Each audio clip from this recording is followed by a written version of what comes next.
가능하신 분들은 자리에서 일어나셔서 사도신경하심으로 예배 드리시겠습니다. 나는 전능하신 아버지 하나님, 천지의 창조주를 믿습니다. 나는 그의 유일하신 아들, 우리 주 예수 그리스도를 믿습니다. 그는 성령으로 잉태되어 동정녀 마리아에게서 나시고 본디오 빌라도에게 고난을 받아 십자가에 못 박혀 죽으시고 장사된 지 사흘 만에 죽은 자 가운데서 다시 살아나셨으며 하늘에 오르시어 전능하신 아버지 하나님 우편에 앉아 계시다가 거기로부터 살아있는 자와 죽은 자를 심판하러 오십니다. 나는 성령을 믿으며 거룩한 공교회와 성도의 교제와 죄를 용서받는 것과 몸의 부활과 영생을 믿습니다. 아멘.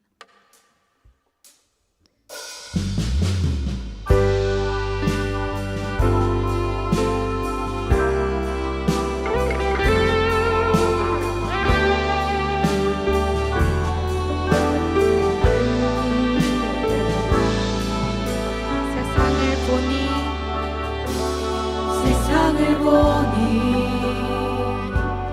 그들이 증명하는 것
사랑 넘치게 주시는 사랑 날 자녀 삼아 주신 그 사랑 귀하다 하셨네. 그 사랑 세상이 본 적 없네. 주가 우리 죄 위하여 십자가 달리사 죽기까지 사랑하셨네. 주님 그 사랑 감사해. 날 위해 십자가 달리신 주의 그 사랑 감사해. 날 자녀 삼으신 주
걷게 하신 주 나로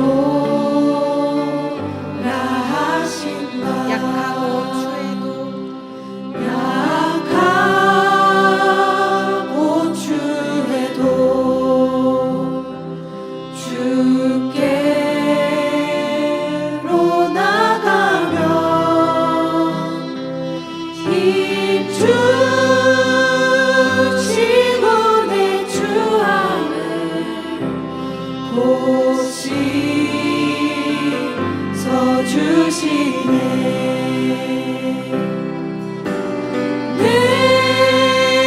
내가 주께로 지금 가오니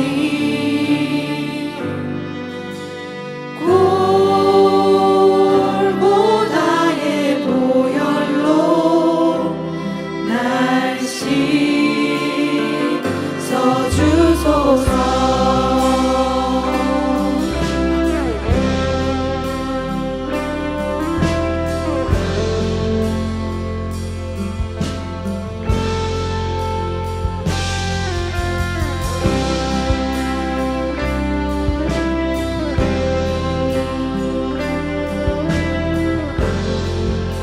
날 오라 하심은 나로라 하심을 온전한 믿음과 또 사랑함과 평안함 다 얻게 하니 내가 주께로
예배의 자리로 나아가시겠습니다. 기도하시겠습니다.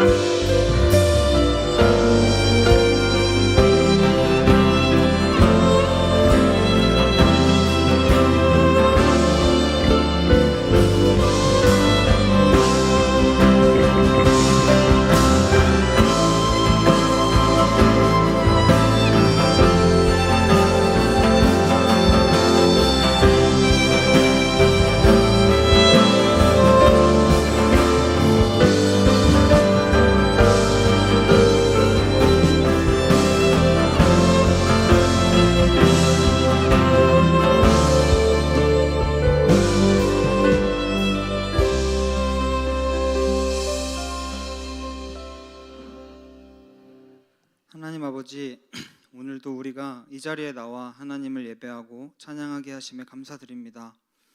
주님만이 왕이시니 오늘 우리의 예배가 오로지 주님께만 향하길 원합니다. 주님, 먼저 주님의 나라와 영광이 이 땅에 이루어지길 기도합니다. 우리는 그 나라를 만들어갈 자격도 힘도 없으나 주님은 그런 우리에게 그 나라로 함께 가자고 말씀하십니다. 주님 말씀을 믿고 의지하면서 감사한 마음으로 주님께 나아갑니다. 주님, 지난 한 주를 돌아봅니다. 하나님이 금하신 것에 손을 댄 아간의 이야기를 들으며 우리에게 남겨진 우상들을 버리겠다 약속하고 시작한 한 주였습니다. 그러나 주님, 우리는 그 아간과 같이 이번 주를 살았음을 고백합니다. 우상에 대한 이야기를 들을 때마다 우상에서 손을 떼겠다 선언함에도 그 우상 없이 살아본 적도 살아갈 자신도 없는 우리이기에 마음이 한눈 팔 때 괜찮겠지 하며 다시 그 우상에 손을 댑니다. 주님이 주시는 기쁨과 사랑이 더 깊고 크다는 것을 머리로 알고 있어도 마음과 생각을 지킬 힘이 없는 우리는 계속해서 같은 죄를 짓습니다. 그리고 다시 염려하고 두려워하며 불안해합니다. 주님, 또다시 회개합니다. 그런 우리를 불쌍히 여겨주세요. 주님, 세상을 봅니다. 세상이 하나님을 잊고 더욱더 빠르고 잔인하게 변해가고 있는 것 같습니다. 우리나라라는 작은 땅에서부터 넓게는 전 세계가 양극단에 서서 서로 자신만 옳다 주장합니다. 다른 생각을 가진 서로를 틀렸다 말하며 미워하고 재단하며 공격합니다. 누군가의 삶을 경청하고 공감하기보다 서로의 말을 끊고 비방하기 바쁩니다. 화합하고 나누기보다 경쟁하고 하나라도 손해보기 싫어하며 살아갑니다. 타인의 취약함을 포용하고 사랑하기보다 억누르고 이용하려 합니다. 허락하고 명령하신 안식을 사치라 여기며 끊임없이 쫓기듯 살아갑니다. 이 모든 모습이 정말로 우리의 모습입니다. 주님, 주님을 잊은 우리를 불쌍히 여겨주세요. 희망이 없어 보임에도 주님은 우리를 포기하지 않으십니다. 더욱더 고립되고 외로워지는 사회에서 주님은 우리를 교회로, 공동체로 부르십니다. 자랑할 것 없는 우리를 높이 들어 세상의 빛으로 쓰시려 하십니다. 그렇기에 주님 말씀을 기억해 봅니다. 힘을 내어라, 용기를 내어라, 너희와 함께한다 하신 말씀을 기억하며 우리의 악한 생각이 아닌 하나님의 말씀으로 우리의 마음과 생각을 채우길 원합니다. 그렇게 신바람 공동체 한 사람 한 사람이 깊고 반복되는 우상 숭배의 좌절에서 거룩의 기쁨으로 나아가길 원합니다. 우리의 힘은 우리의 능력이 아닌 주를 기뻐하는 것에서부터 온다는 말씀을 기억하며 자랑하고 자만하기보다 청직이 된 삶을 감사하며 살아가길 원합니다. 서로 사랑할 때 세상이 주를 본다는 말씀을 기억하며 먼저 다가가 서로를 궁금해하고 위로하고 경청하며 사랑하는 우리 신바람 공동체가 되길 원합니다. 그렇게 점점 예수님을 닮아가는 우리가 되길 원합니다. 이번 주 고난주간 동안 주님께서 친히 우리를 위해 생명까지 내어주신 사랑을 기억하면서 그 고난에 동참하는 우리 공동체가 되길 원합니다. 그 속에서 주님의 사랑을 더 깊이 알게 하여 주세요. 모든 영광과 존귀와 능력이 주님께 있습니다. 우린 그런 주님을 계속해서 따라갑니다. 우리를 보며 기뻐하시는 주님, 우리도 주님을 기뻐하고 사랑합니다. 예수님의 이름으로 기도드립니다. 아멘. 하나님, 우리 아버지의 이름을 거룩하게 하시며 아버지의 나라가 오게 하시며 아버지의 뜻이 하늘에서와 같이 땅에서도 이루어지게 하소서. 오늘 우리에게 일용할 양식을 주시고 우리가 우리에게 잘못한 사람을 용서하여 준 것 같이 우리 죄를 용서하여 주시고 우리를 시험에 빠지지 않게 하시고 악에서 구하소서. 나라와 권능과 영광이 영원히 아버지의 것입니다. 아멘.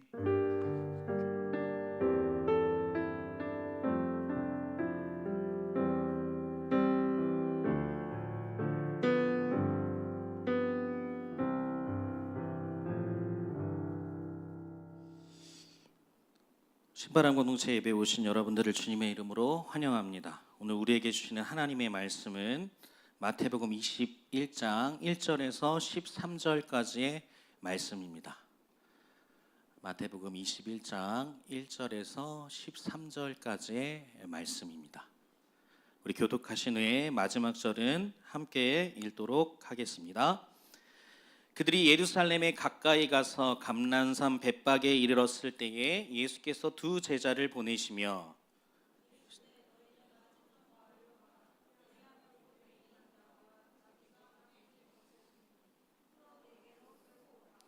만일 누가 무슨 말을 하거든 주가 쓰시겠다 하라. 그리하면 즉시 보내리라 하시니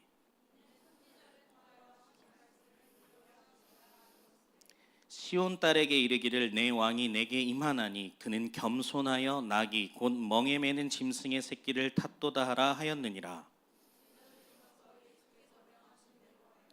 나귀와 나귀 새끼를 끌고 와서 자기들의 겉옷을 그 위에 얹음에 예수께서 그 위에 타시니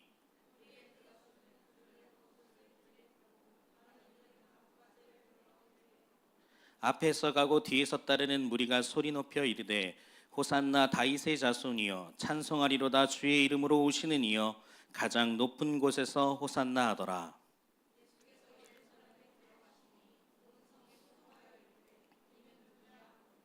무리가 이르되 갈릴리 나사렛에서 나온 선지자 예수라 하니라.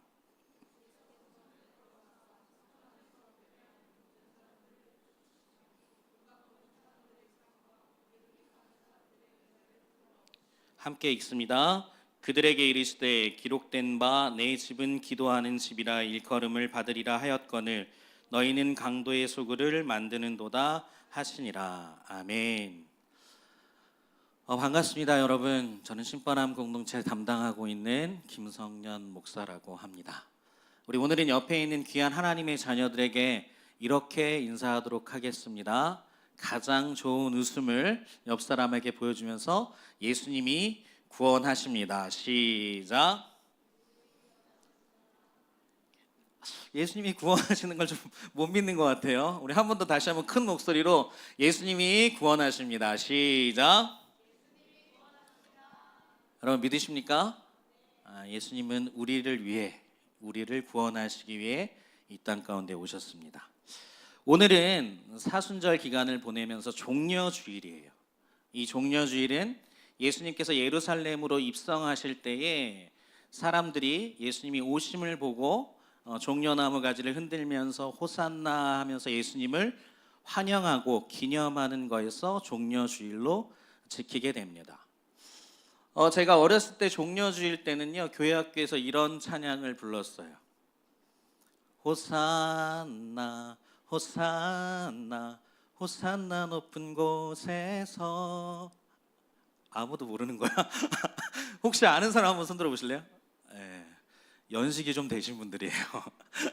네, 그리고 제가 청년이 되었을 때 한 2007년쯤일 거예요. 이런 찬양을 많이 불렀어요. 종려주일 때. 호산나 호산나 구원의 주 하나님 찬양 받으실 주님. 이 찬양은 다 아시죠? 네. 이렇게 이 두 가지 찬양을 제가 자라오면서 종려주일 때 많이 부르곤 했습니다. 호산나라는 마음으로 주님을 찬양하곤 했어요. 이 종려주일에 우리는 어떻게 예수님을 환영하고 있는지 우리가 다시 한번 묵상하면서 나아갈 수 있는 축복의 시간이 되기를 여러분들에게 기도하겠습니다. 우리 세계적인 선교 전문가 루이스 부시라는 목사는 이런 말을 했어요. 예수님을 구출하라고 이야기를 했습니다. 도대체 예수님께서 어디 갇혀 있는 말일까요? 아니면 예수님께서 어떤 위급한 상황에 놓여 있다는 것을 이야기하고 있을까요? 라는 여러 가지 생각을 할 수 있어요. 그러나 이 예수님을 구출하라는 말은 예수 그리스도가 우리들의 삶의 중심이 아니라 변방에 계시다는 뜻이에요. 다시 말해서 변방에 계신 예수님을 구출하여서 우리들의 삶의 중심에 다시 모셔야 한다는 것을 이야기하고 있는 것입니다. 그래서 이 목사님은 우리들의 삶 가운데 예수님을 구출하라고 이야기하고 있어요. 혹시 여러분들의 예수님은 지금 어디에 계시나요? 혹시 구출받으셔야 할 예수님이 있다면 여러분 오늘이 기회입니다. 꼭 그 예수님 구출하셔서 여러분들의 중심 가운데 다시 모셔드릴 수 있는 귀한 시간이 되기를 원합니다. 예수님께서는 이처럼 우리와 늘 함께 하시기를 원하십니다. 그러나 우리는 늘 주님을 외면하곤 해요. 한번 우리가 살고 있는 세상을 한번 생각해 봅시다. 예수님 어디에 계십니까? 예수님께서 우리가 살아가고 있는 이 세상 속에 있습니까? 도대체 예수님은 어디에 있습니까? 더 안타까운 것은 심지어 예수님을 믿는 사람들조차도 예수님을 중심이 아닌 변방에 모시며 살아가고 있다는 것이에요. 그래서 우리가 예수님이 필요할 때마다 예수님을 끄집어 와요. 우리가 예수님이 필요할 때마다 저 변방에 있는 예수님을 끌어다 놓고 예수님 저 이거 해주세요 저거 해주세요 라고 예수님을 필요할 때만 부르고 있다라는 거예요. 어디 이 세상의 사람들이 마치 자신이 소원하는 걸 듣기 위해서 점집을 찾아가는 거와 무당을 찾아가는 거와 마찬가지로 우리들조차도 예수님을 우리가 필요한 때에 우리가 듣고 싶은 말을 듣고 싶은 때에 그 예수님을 찾아다가 우리의 중심 가운데 놓으려고 하고 있다라는 것입니다. 오늘 본문 말씀은 예수님의 예루살렘 입성에 대해서 말하고 있어요. 예수님께서 그 당시 이 세상의 가장 한복판으로 들어오는 사건을 이야기하고 있습니다. 변방이 아니라 그 당시 유대인들의 삶에 있어서 가장 중심인 성전이 있었던 예루살렘으로 예수님께서 나아가고 있는 이야기를 보여주고 있다는 것이에요. 그래서 신학자들은 이 사건을 가리켜서 승리의 입성이라고 이야기합니다. 그런데 예수님께서 십자가에 죽기 위해 예루살렘으로 입성하는 것인데 왜 승리의 입성인 것일까요? 그것은 예수님께서 하나님의 뜻을 이루는 것이기에 승리의 입성이라고 이야기를 하고 있다라는 것이에요. 비록 십자가의 죽음이 기다리고 있는 예루살렘 입성이지만 그 십자가의 죽음이 하나님께서 예수님에게 원하셨던 뜻이기에 그 뜻을 이루는 이 예루살렘이라는 곳은 어때요? 승리가 있는 곳이라는 것을 이야기하고 있는 것입니다. 이 승리의 예루살렘 입성 과정에서 우리가 주의 깊게 살펴봐야 할 것들이 있어서 오늘 이 말씀을 나누고자 합니다. 예수님께서는 예루살렘으로 들어갈 것을 결정하시고 벳바게라는 마을로 들어오셨어요. 이때 예수님께서 2명의 제자들에게 한 가지 명령을 하십니다.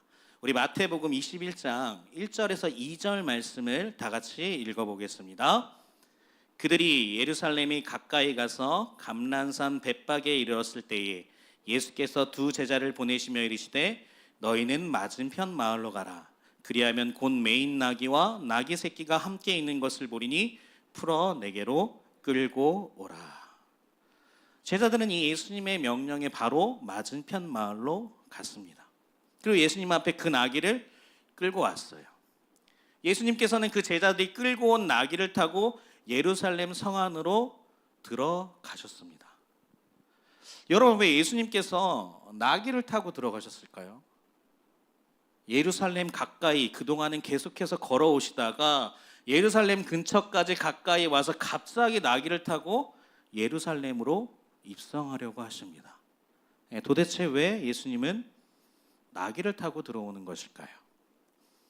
아까 말한 신학자들의 말처럼 이 사건이 승리의 입성이라면 당시의 문화를 본다면 예수님께서는 백마를 타고 입성하셔야 했습니다.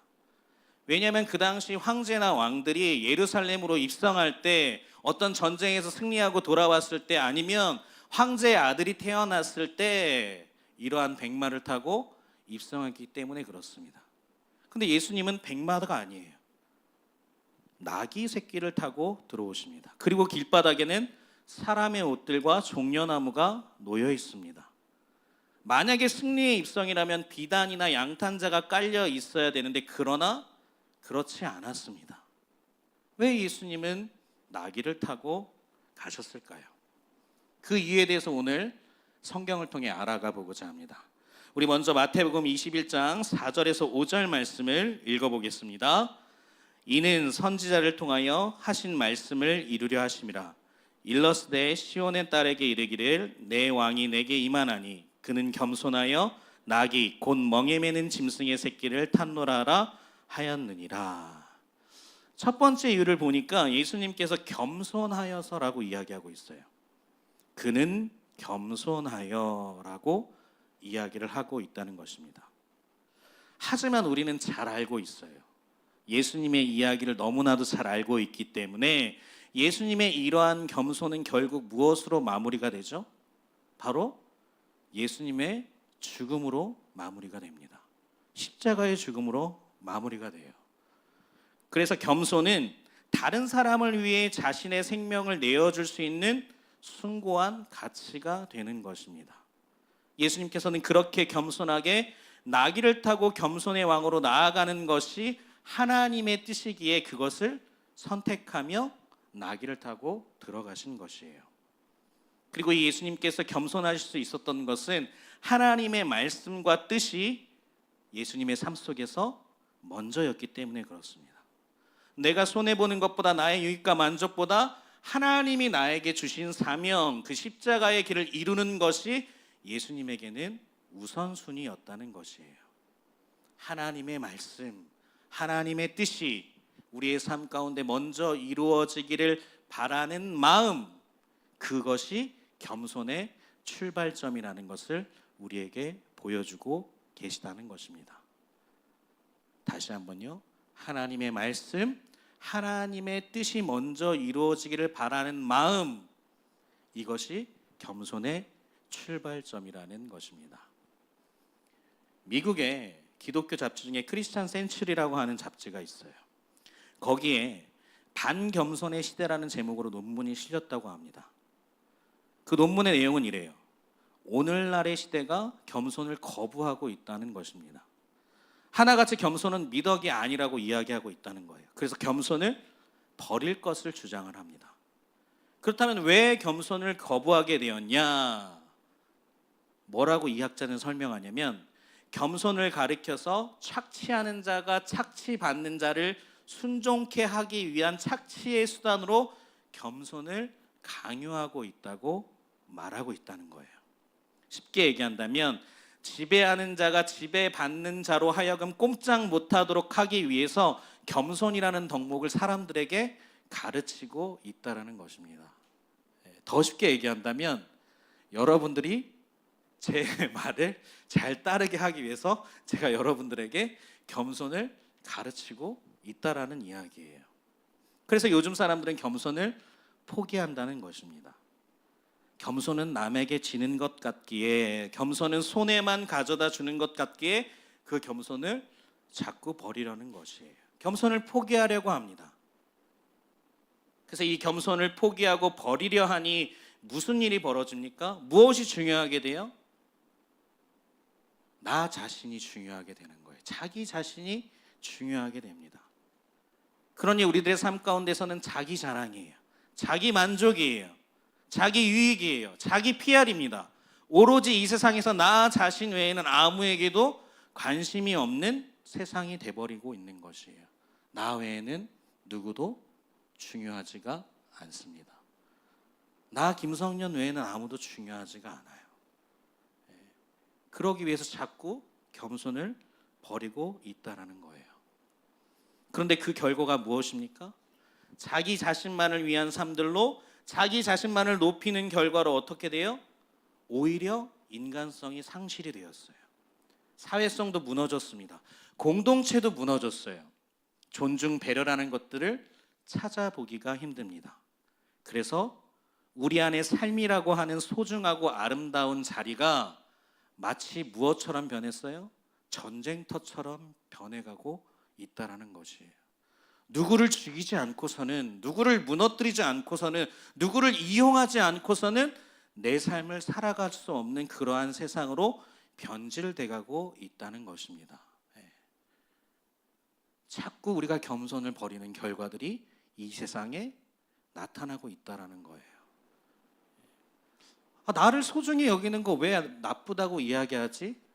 처음에 되게 인간성 존중 같았어요. 나 하나 소중히 여기는 거 되게 인간적으로 존중받는다는 느낌이었어요. 그런데 그 순간뿐이었던 거예요. 그게 지속되고 유지되고 더 확장되면 확장될수록 뭐예요? 나밖에 모르는 세상으로 변해간다는 것입니다. 그래서 사회 현상이 일어나는 거예요. 남자친구와 여자친구 사이에 데이트 폭력이 일어나요.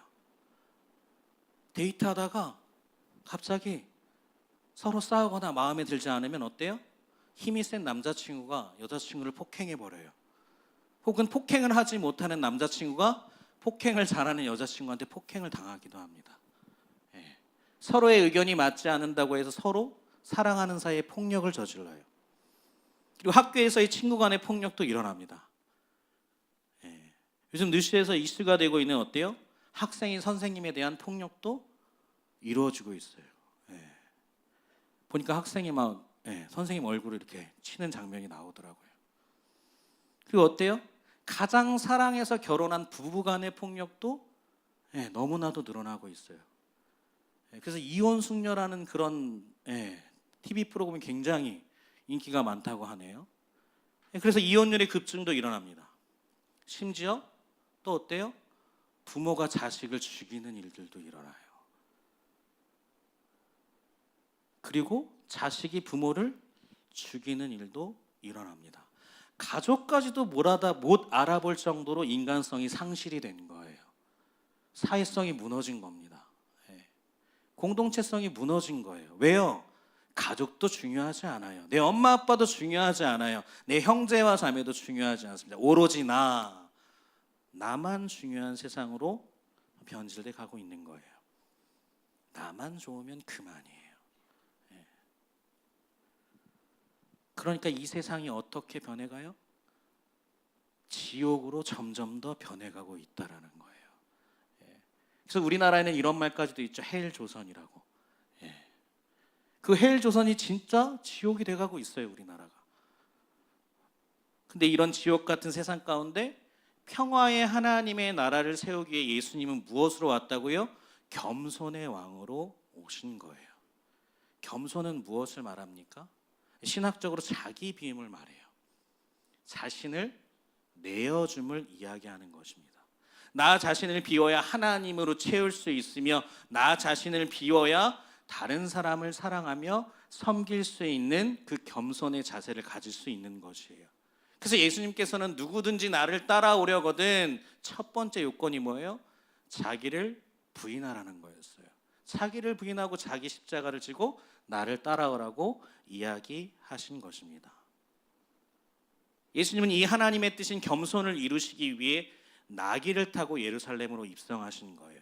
즉 겸손의 왕으로 오신 예수님은 하나님과 우리 그리고 우리와 다른 사람의 모든 관계 속에 평화를 선포하신 것입니다. 우리도 우리들의 삶에 있어서 이 겸손을 놓치지 않아야만, 이 겸손의 왕인 예수님을 우리 가운데 받아들여야만 하나님과의 관계 그리고 우리의 이웃과의 관계에서 평화를 이룰 수 있는 거예요. 그래서 십자가가 이거죠. 상하, 좌우, 하나님과 우리의 관계, 나와 이웃의 관계. 이 십자가예요. 예수님이 그 중심에 오신 거예요. 저 가운데. 예수님이 있어야만, 그 겸손의 왕이 우리 가운데 있어야만 이 모든 것 가운데 평화를 이룰 수 있는 것입니다. 우리 다시 한번 마태복음 21장 4절에서 5절 말씀을 읽어보겠습니다. 시작. 이는 선지자를 통하여 하신 말씀을 이루려 하심이라. 일렀을 때 시온 딸에게 이르기를 내 왕이 내게 임하나니 그는 겸손하여 나귀 곧 멍에 매는 짐승의 새끼를 탔도다 하라 하였느니라. 두 번째, 예수님께서 나귀를 타고 예루살렘에 입성하신 이유는 무엇입니까? 구약의 스가랴 선지자의 예언을 이루기 위함이었어요. 스가랴 9장 9절에 그 말씀이 나와 있어요. 당시 유대인들은 이 구약의 말씀을 잘 알고 있었기 때문에 이 말씀을 예수님께서 이루셔야만 하나님께서 이 땅의 모든 멍에를 매기 위해 보내시는 메시아, 하나님의 아들로 유대인들은 인정할 수 있었던 것입니다. 그래서 이 구약의 말씀을 믿으면서 유대인들은 몇백 년 동안 예수님을 기다린 거예요. 메시아를 기다린 거예요. 그런데 이 말씀이 지켜지지 않으면 그들에게 예수님은 하나님의 아들일 수가 없으니까, 메시아일 수가 없으니까 예수님께서는 그 구약의 스가랴 선지자의 예언대로 나귀를 타시고 예루살렘으로 입성하신 것입니다. 너무나 구약의 말씀인 이 스가랴 선지자의 예언을 유대인들이 잘 알고 있어서 그럴까요? 나귀를 타고 예루살렘으로 입성하시는 예수님을 향해 많은 유대인들이 놀라운 반응을 일으켜요. 우리 마태복음 21장 8절에서 9절 말씀을 읽어보겠습니다. 무리의 대다수는 그들의 겉옷을 길에 펴고 다른 이들은 나뭇가지를 베어 길에 펴고 앞서서 가고 뒤에서 따르는 무리가 소리 높여 이르되 호산나 다윗의 자손이여 찬송하리로다. 주의 이름으로 오시는 이여 가장 높은 곳에서 호산나 하더라. 아멘. 다른 복음서에도 보니까 예수님께서 나귀를 타고 오시는 모습을 보고 이들은 바닥에 자신들의 겉옷을 깝니다. 자신들의 겉옷을 깐다는 건 자신들이 그분을 왕으로 모시겠다는 의미예요. 그 왕에게 굴복하겠다는 의미입니다. 그래서 자신들의 옷을 깔아요. 그리고 종려나무 가지를 꺾어서 흔들면서 예수님에게 다윗의 자손 예수여 호산나라고 외치고 있다라는 거예요. 그렇게 열렬히 너무나도 예수님을 환영하면서 받아들이고 있다는 것입니다. 근데 그 당시에 예루살렘은 유월절이라는 절기를 지키고 있었기 때문에 사람들이 엄청나게 많이 모여 있었어요. 성경학자들에 의하면 당시 예루살렘에는 250만 명의 정도가 모였을 거라고 합니다. 여러분 광화문 집회 가보시면 알죠? 한 20만만 모여도 장난 아닙니다. 그죠? 근데 250만이래요. 그럼 예루살렘 성전에 예수님께서 입성하셨을 때 유대인들의 그 함성은 얼마나 컸을지 상상이 되십니까? 호산나가 엄청나게 선포됐던 거예요. 예수님을 환영하는 소리가 그 예루살렘 성전을 아마 진동시키고 있었을지도 모르겠어요. 여러분, 그런데 호산나, 이 호산나라는 뜻이 무엇입니까? 호산나의 뜻은 이제 구원하소서라는 뜻이에요. 그래서 유대인들은 구약의 말씀을 잃으며 나귀를 타고 오시는 그 예수님께 자신들을 구원해 달라는 것을 아주 큰 소리로 외치고 있다라는 거예요. 호산나, 이제 구원하소서. 예수님 이제 우리를 구원하소서. 구원하소서. 예수님 이제 우리를 구원하소서. 호산나 외치고 있었다는 것입니다. 그런데 이상한 것은요, 이렇게 예수님께 자신들의 옷을 바닥에 깔고 종려나무 가지를 흔들며 호산나라고 외치며 자신들을 구원해 달라고 열렬히 환호하며 환영했던 그들이 예수님을 십자가에 못 박았다는 것입니다. 너무나도 이상하지 않습니까? 불과 며칠 전까지만 해도 예수님을 이렇게 환영했던 사람들이 곧 며칠 후에는 예수님을 십자가에 못 박으라고 외치는 사람들도 완전하게 변해버린 것이에요. 그렇게 예수님을 환영했는데, 자기를 구원해달라고 그렇게 외치며 호산나라고 선포했는데, 그런 사람들이 예수를 십자가에 못 박으라, 예수를 십자가에 못 박으라, 예수를 십자가에 못 박으라고 이야기하고 있다라는 것입니다. 이것은 예수님의 구원과 이들의 구원이 달랐기 때문이에요. 예수님께서는 사람들에게 죄의 문제를 해결하고 영혼의 구원을 주시기에 오셨는데, 사람들은 그것이 아닌 자신들의 육적인 문제를 해결하고 그 당시 세상에서 잘 먹고 잘 살 수 있는 그러한 구원을 예수님께 원하고 있었다는 것입니다. 그런데 성경을 아무리 찾아보고 읽어봐도 예수님은 우리에게 세상의 성공이라는 구원을 약속하시지 않았어요. 성경 66권을 다 읽어봐도 예수님은 우리에게 세상의 성공이라는 구원을 우리에게 약속하시지 않았습니다. 예수님께서는 우리에게 생명을 약속하셨어요. 심판받아 죽을 수밖에 없었던 우리들의 죄의 문제를 예수님께서 대신 십자가의 죽으심으로 해결해 주셔서 우리들에게 새로운 생명, 영원한 생명을 약속하셨습니다. 이것은 성경에 분명하게 나와 있어요. 그것이 예수님의 구원의 약속이었던 것이에요. 우리 요한복음 10장 10절 하반절 말씀 함께 읽어보겠습니다. 시작. 내가 온 것은 양으로 생명을 얻게 하고 더 풍성히 얻게 하려는 것이다. 아멘. 이처럼 예수님은 우리에게 생명을 주시고 그 생명을 더 풍성하게 누릴 수 있도록 그것을 위해서 우리 가운데 오신 것입니다.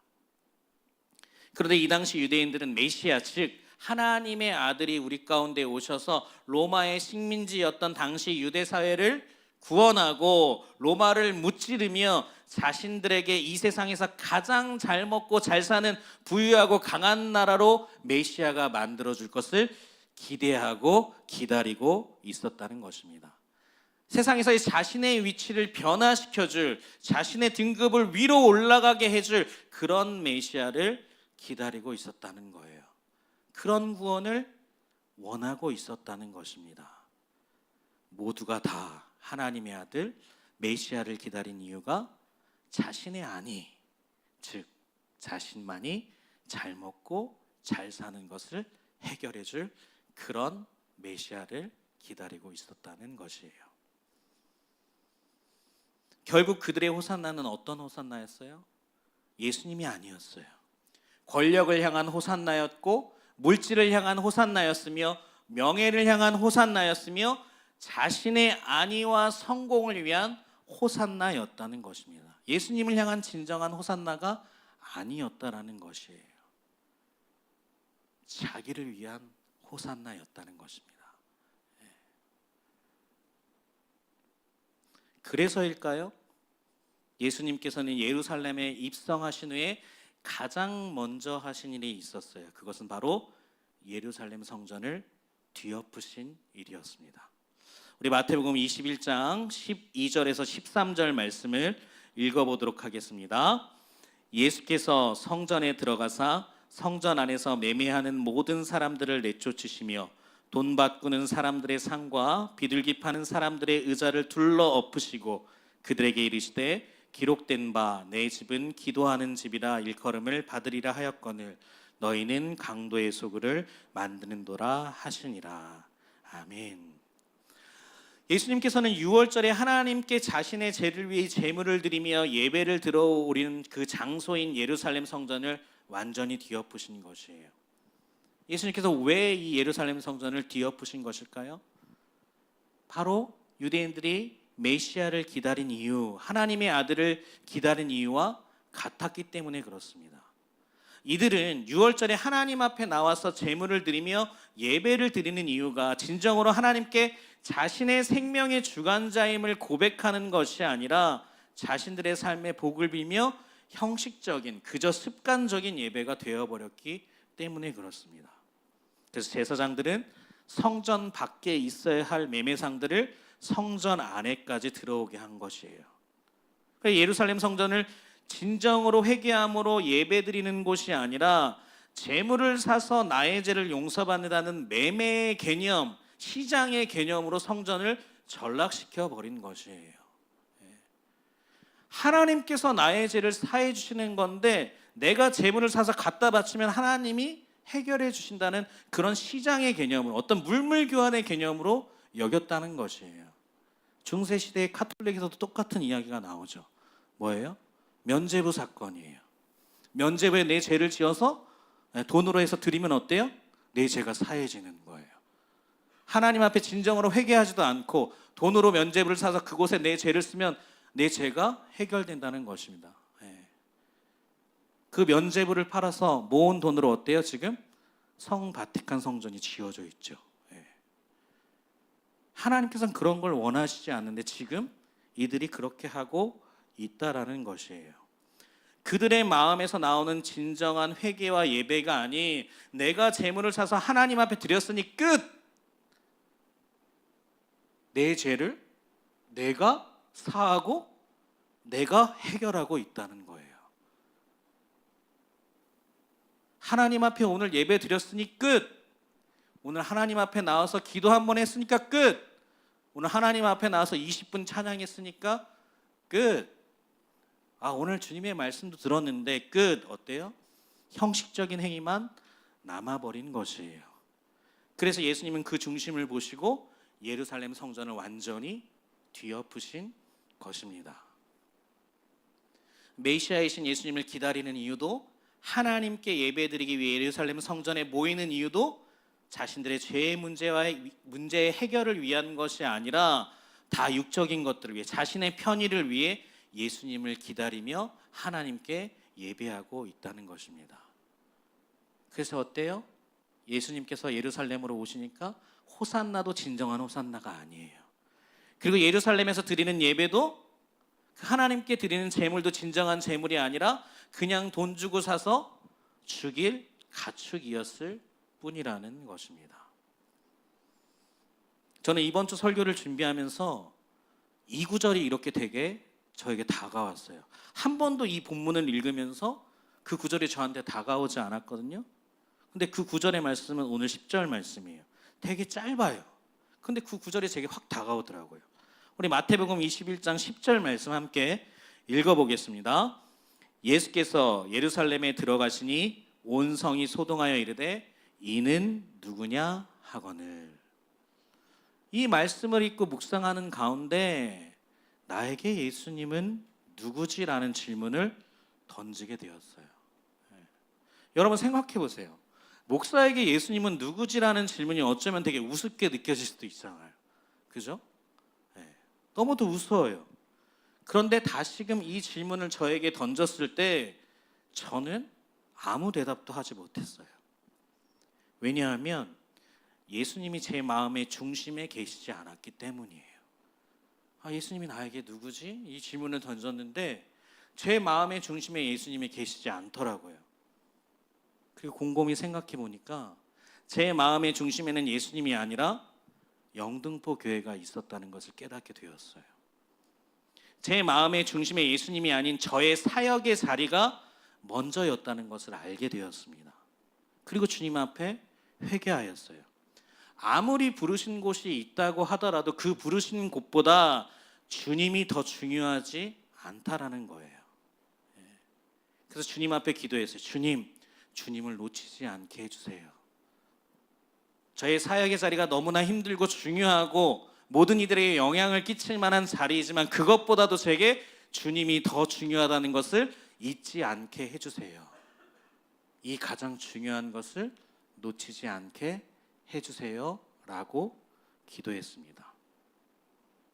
매일같이 나의 영혼을 새롭게 하시는 그 주님이 잠시 제 중심에서 밀려나 있었던 것이에요. 변방에 계셨던 것입니다. 처음에 예수님을 구출하라는 그 선교학자의 말이 제게도 너무나도 리얼하게 적용되는 말이었던 것이에요. 그래서 저는 이번 주에 이 설교를 준비하면서 다행히 예수님을 구출할 수 있었습니다.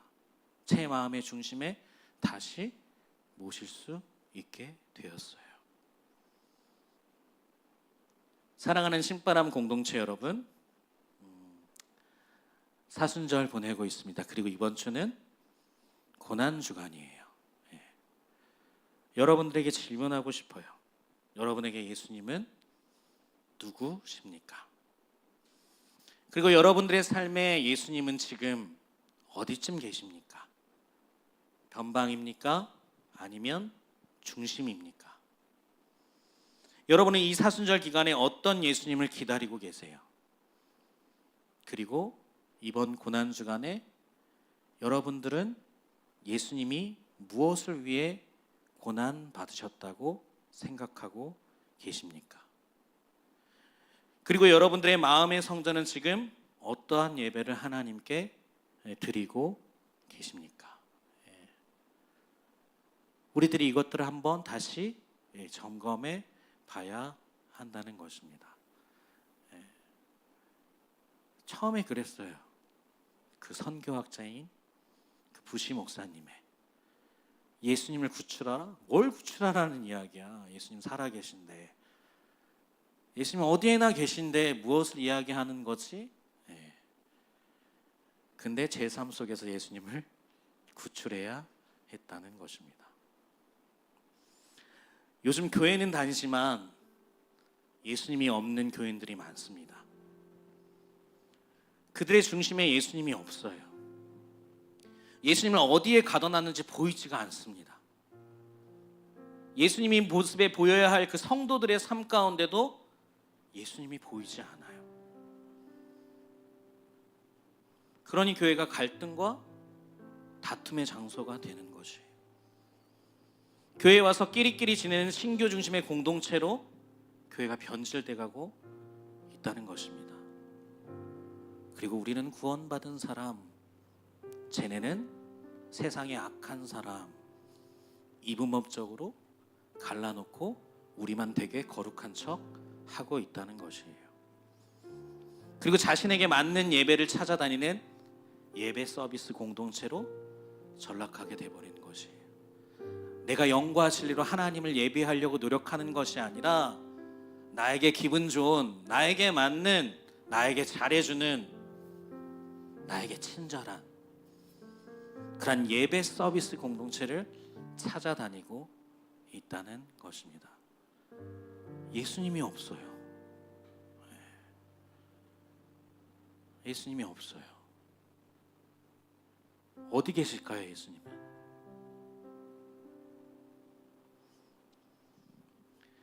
오늘 본문에서 예수님께 종려나무 가지를 흔들며 환호하는 호산나를 외쳤지만 결국 예수님을 십자가에 못 박은 그들의 모습이 아닌 오늘도 여전히 우리를 구원하시기 위해 우리 가운데 나오신 예수님께 우리의 호산나는, 우리의 예배는 진정한 호산나가 되어야 하며 진정한 예배가 되어야 하는 것입니다.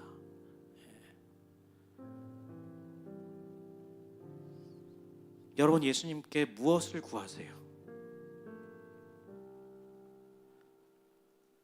예수님, 저의 영혼을 좀 구원해 주세요 라고 눈물 흘리면서 기도해 본 적 있으세요? 예수님, 나의 죄의 문제를 해결해 주세요 라고 그 예수님의 긍휼을 구하는 그런 진심 어린 기도를 한번 해보신 적 있으세요?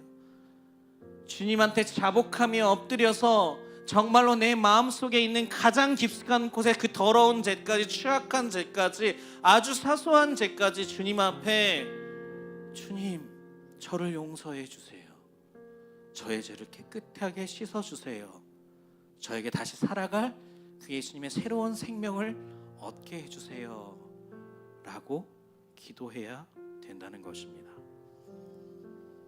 그래서 그 예수님의 구원하심을 통해 우리의 영혼이 새롭게 되어 우리의 예배가 진정으로 하나님을 기뻐하는, 하나님께서 원하시는, 예수님께서 기뻐 춤을 추시는 그런 예배가 되어야 한다는 것이에요. 형식적인 예배 말고요, 습관적인 예배 말고요. 오늘 2시에 학교 가듯이, 오늘 일요일 2시에 누구 보러 가야지, 친교하러 가야지, 이런 거 말고요. 아, 오늘 2시에 교회 가야지, 목사님이 또 좋은 말씀 전해주시겠네, 한번 내가 또 일주일에 한 번씩은 자극을 받아야 되니까 그래야 좀 내가 죄도 덜 짓고 살지, 이런 거 아니라 정말 하나님이 없으면 안 될 것 같아서, 예수님이 내 안에 중심이 없으면 안 될 것 같아서, 정말로 목마른 사슴이 시냇물을 찾기에 갈급한 그 같이 우리가 하나님을 그렇게 찾아야 한다는 것입니다. 우리가 예수님을 그렇게 찾아야 된다는 것이에요. 이 종려주일에 우리는 예루살렘이 아닌 우리의 마음에 예수님께서 입성하십니다. 오늘 여러분들의 마음에 예수님께서 입성하시려고 나귀를 타고 오고 계시다는 거예요. 마음의 문을 활짝 열고 그 겸손의 왕이신 예수님을 영접하시기를 바랍니다. 우리들에게 예수님이 누구이신지, 우리들의 예배는 어떠한지 돌아보며 진정으로 예수님을 우리의 중심에 받아들이며 하나님께 진정으로 예배하며 나아가는 우리 신바람 공동체 진짜 예배자들이 되기를 주님의 이름으로 축원합니다. 우리 받은 말씀을 생각하시면서 우리 찬양하기를 원합니다. 당신은 영광의 왕 찬양하도록 하겠습니다.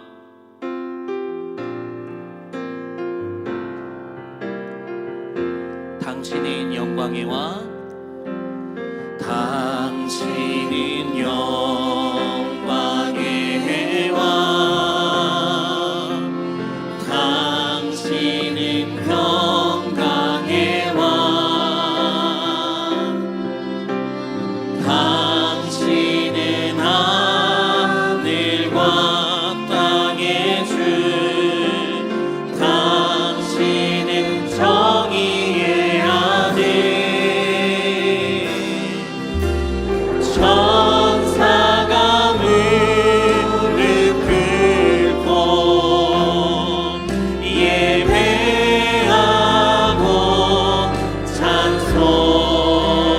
찬송하네. 영원한 생명 말씀, 당신은 예수 그리스도 주. 호산나 호산나 다윗의 자손께, 호산나 불러와 주의 왕, 높은 하늘에 영광이 예수 주 메시아. 우리 다시 한번 찬양합니다. 당신은 영광의 왕, 당신은 평강의 왕, 당신은 하늘과 땅의 주, 당신은 정의의 아들, 천사가 무릎 꿇고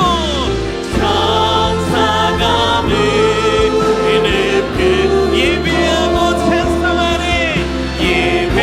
예배하고 찬송하네. 영원한 생명만. 그분은 누구십니까? 당신은 예수 그리스도 주. 우리 다 함께 선포합니다. 호산나 다윗의 자손께, 호산나 불러와 주의 왕, 높은 하늘에 영광 예수 그리스도네. 우리 한 번 더 선포합니다.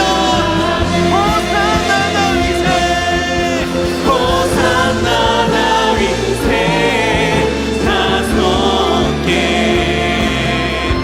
호산나 불러와 주의 왕, 높은 하늘에 영광이 예수 주. 우리 오른손을 높이 들고 한 번 더 선포합니다. 호산나 다윗의, 호산나 다윗의 자손께, 호산나 불러 왕 주의 왕, 높은 하늘에 영광이 예수 주 메시아네. 우리 이 시간 기도하기를 원합니다. 있습니다. 먼저 우리들의 죄를 위해 그 십자가를 지시기 위해 예루살렘으로 입성하셨던 그 예수님께 진정한 호산나를 외치기를 소망합니다. 그래서 우리에게 오시는 그 예수님을 진정으로 환영하며 찬양할 수 있는 그런 믿음의 사람들이 되게 해달라고 이 시간 간절히 하나님 앞에 기도하며 나아가도록 하겠습니다. 함께 기도합시다. 오 하나님 아버지 감사합니다. 우리의 죄를 위해서, 우리의 모든 허물을 위해서 예수 그리스도를 이 땅 가운데 보내주시고 그 예수님께서 예루살렘으로 입성하실 때에 우리가 진정으로 이제 구원하소서, 주님 이제 구원하소서, 호산나를 영적으로 외칠 수 있는 그러한 믿음의 사람들이 되기를 원합니다. 하나님 아버지, 우리 신바람 공동체의 모든 한 영혼 한 영혼을 주님께서 친히 구원하여 주시고 이들의 깊숙한 곳에 있는 하나님 죄의 문제들 예수 그리스도의 십자가의 보혈로 깨끗하게 하시고 이 시간 호산나 외치며 나아갈 때에 주님의 구원이 이들의 삶 가운데, 이들의 영혼 가운데 영원한 생명으로 풍성하게 누릴 수 있는 모든 믿음의 사람들이 되기를 원합니다. 주님 우리 가운데 역사하여 주시옵소서. 주님 우리 가운데 일하여 주시옵소서. 호산나 주님을 외치며 나아갑니다. 주님 우리 신바람 공동체를 구원하여 주시옵소서. 우리 신바람 공동체의 모든 죄의 문제를 주님께서 해결해 주시옵소서. 이제는 주님 안에서 자유를 누리게 하시고 주님 안에서 영원한 생명을 누릴 수 있는 귀한 하나님의 자녀들 다 될 수 있도록 인도하여 주시길 간절히 소망합니다. 주님 우리 가운데 주님의 영원한 생명이 충만하게 임재할 수 있도록 인도하여 주시옵소서. 우리 마지막으로 기도할 때는 예수님이 우리의 중심에서 벗어나 그래서 변방에 있는 신앙인들이 많이 있습니다. 우리들의 모습 가운데 그러한 부분이 있다면 이 시간 예수님의 위치를 다시금 우리의 중심의 제자리로 모셔드릴 수 있는 우리들의 믿음의 고백이 있기를 원합니다. 다시금 우리 앞에 주님이 온전히 우리의 중심이 되는 그러한 삶이 되게 해달라고 이 시간 다 함께 간절히 기도하며 나아가도록 하겠습니다. 기도합시다.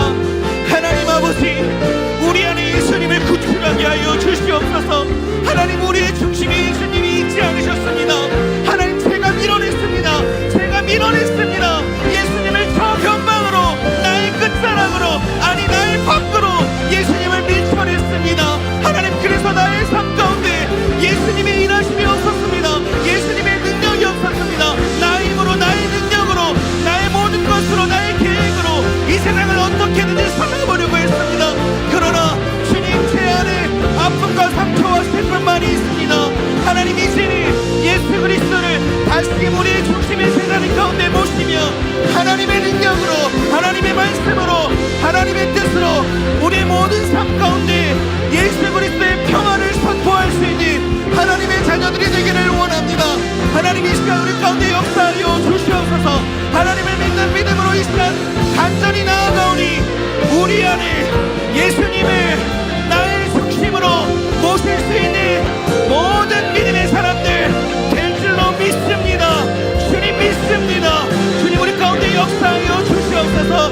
모든 예수님을 붙들며 나아갈 수 있는 우리 모든 삶이 될 수 있도록 인도하여 주시옵소서.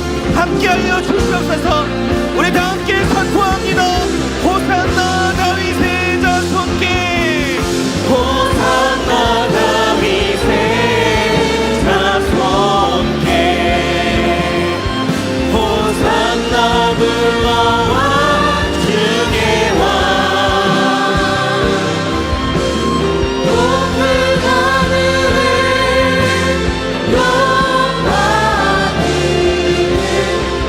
우리 한 번 더 마지막으로 선포합니다. 주님 이제 구원하소서. 호산나 다윗의 자손께, 호산나 불러와 주의 왕. 높은 하늘에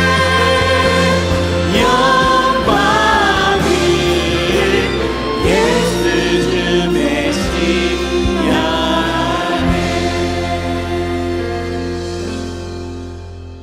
하나님 아버지 감사합니다.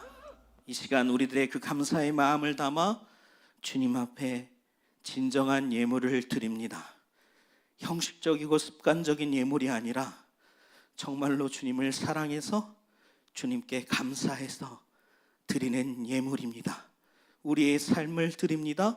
이 예물과 우리들의 삶을 통하여서 한 영혼이라도 주님께 돌아와 함께 예배드리게 하시며 오직 하나님의 영광을 위하여, 하나님의 뜻과 하나님의 나라를 위하여 우리들의 삶을 사용하여 주시는 그 하나님의 축복이 우리 가운데 충만하게 있게 하여 주시옵소서. 신바람 공동체를 사랑하여 주심을 감사합니다. 우리들의 모든 죄를 위하여 십자가의 죽음을 선택하시기 위해 예루살렘으로 입성하신 그 예수님을 진정으로 환영합니다.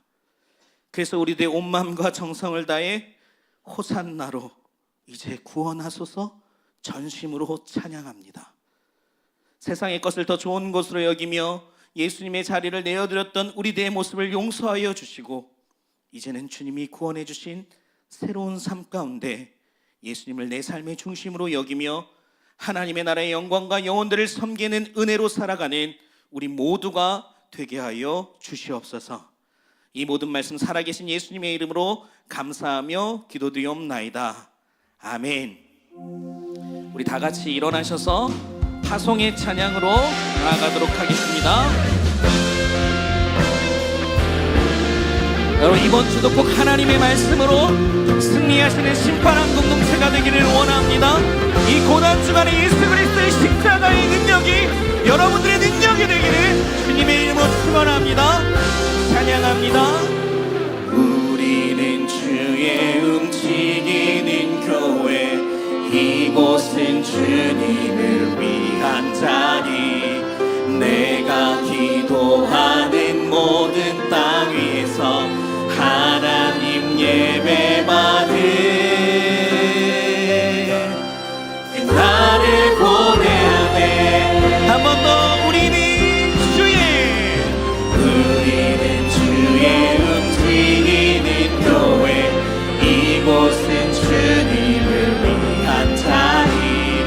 내가 기도하는 모든 땅 위에서 하나님 예배받을 그날을 고대하네. 할렐루야. 나의 노래로 주님의 성전을 지으리. 높임을 받으소서. 이스라엘 찬송주 거하신 주님은 거룩하십니다. 두 손 들어 주님의 보좌를 만들고 온 맘 다해 경배하리. 구름 날개 사이에 임하신 것처럼 내게 임하소서. 우리가 이곳에 섰으니 이 땅을 치유하소서. 하나님 우리가 어디에 있는지 주를 높이리라. 열방들아 주님을 송축할지어다. 그 발 아래 입 맞추라. 영원한 통치자 주 예수 그리스도, 그는 위대하신 왕. 우리 왕.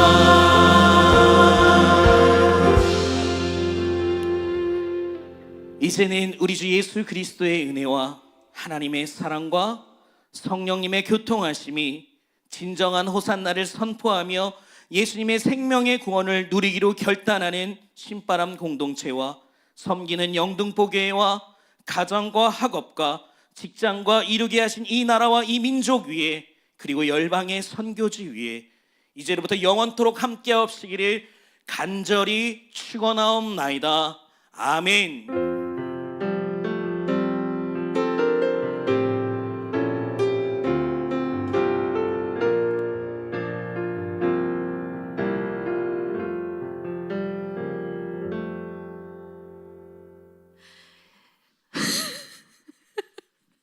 나오다가 마이크 선에 걸려서 마이크를 떨어뜨렸어요. 방송실 미안해요. 여러분 오늘 우박을 뚫고 예배 자리에 잘 나오셨습니다. 신바람 공동체 4월 몇째 주죠?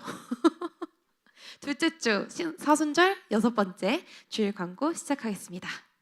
오늘 끝나고 순모임이 진행되고 있으니까 많은 참여 부탁드리고 만약에 저희 신바람 공동체 처음 오셨는데 한번 같이 모임 해보고 싶다 하시는 분들은 저희 공유 닮으신 우리 새가족부 팀장님 잠깐만 일어나주. 왜? 잠깐만 일어나주세요. 안녕하세요. 네, 우리 새가족부 팀장님, 우리 잘생긴 새가족부 팀장님 따라가시면 우리 새가족부 모임 진행할 수 있으니까요. 네, 많은 참여 부탁드립니다. 네, 이제 앉으세요. 네, 충분히 잘생겼어요. 네, 압니다. 네, 이번 주가 사순절 6번째 주고요. 내일부터 종려주일이 오늘부터 시작이 됩니다. 고난주간으로 지켜지기 때문에 이번 주는 조금 거룩하고 조금 경건한 마음으로 같이 지냈으면 좋겠습니다. 저희 주간 일정표 확인해 보겠습니다. 저희 월요일부터 목요일까지 고난주간 특별 새벽 기도회를 이제 새벽 5시 반에 3층 본당에서 진행합니다. 저희 찬양 같은 경우 우리 청년부 신바람 공동체에서 조금 도와주시기로 하셔서 많은 참여 부탁드리고요. 5시 반 조금 힘들겠지만 그래도 고난주인 만큼 많은 참여 부탁드립니다. 금요일에 성금요 예배도 진행이 됩니다. 3층 본당에서 똑같이 진행이 되고요. 성찬식으로 진행이 될 예정입니다. 아니에요. 아직이에요. 네. 네, 그리고 이제 다음 주 주일에는 저희가 부활 예배로 같이 드려지도록 하겠습니다. 네, 부활절 나들이 일까? 네, 온라인 양육이 네, 죄송해요. 온라인 양육 이번 주는 특별 새벽 기도회로 휴강입니다. 많은 참고 부탁드립니다. 태교 단기 선교팀 열제 지금 한 10명 정도 모집이 됐는데 아직 늦지 않았으니까요. 이번 주 잘 고민해 보시고 기도해 보시고 많은 참여 부탁드립니다. 회비는 80만 원입니다. 네, 저희 고난구단 특별 새벽 기도회 아까 광고했듯이 4일 동안 진행이 됩니다. 성교모 예배 18일 금요일에 진행이 되니까요. 금요일만큼은 특히 이번 주는 조금 시간을 비워주셔서 같이 참여를 해주셨으면 좋겠습니다. 네, 저희 4월 20일에 잠깐 얘기를 드릴 게 있는데 저희가 예배 부활절 예배 끝나고 저희끼리 나가서 이제 야유회를 간단히 하려고 해요. 그래서 저희가 그때 시킬 이제 간식이랑 식사를 조금 주문을 해야 되는데 순모임에 가셔서 우리 순장분들 주목 보이나?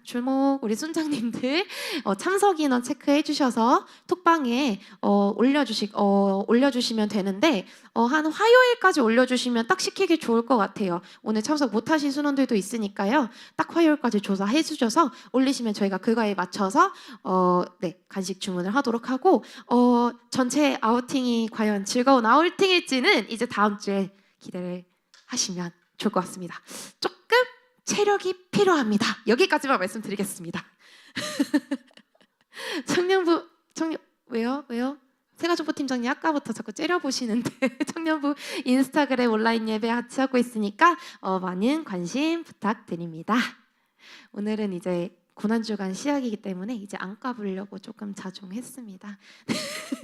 이제 고난주간이니까요. 근데 나오셔서 마무리하실래요? 마무리하시는 거 좋아하시잖아요.